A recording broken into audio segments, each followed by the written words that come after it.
Here we have a word problem. We also call this numerical, related with the relationship between the force applied or force experienced with the rate of the change of the momentum.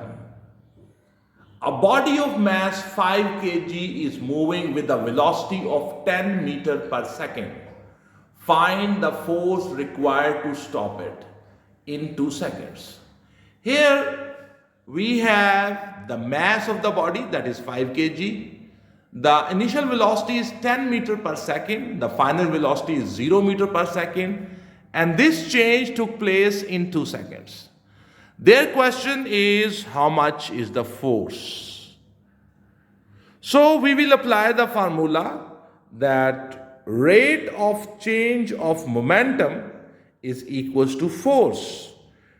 If P represents the momentum, then P2 minus P1 divided by T, that will be equals to F. Rate of change of momentum, that is equals to force. So mv2 minus mv1, the whole thing divided by T equals to F. Now we will substitute the values of m and the v1 and the v2. You see, F will be equals to T into 5 into 0 minus 5 into 10, whole thing divided by 2. So 5 zeros are 0, 5 tens are 50. So you will have minus 50 by 2, and your answer will be, F will be equals to minus 25 Newton.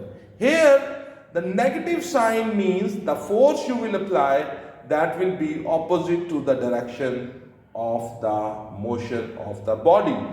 So this is how you see, here we have used this formula, which is that the rate of change of momentum is equals to force applied.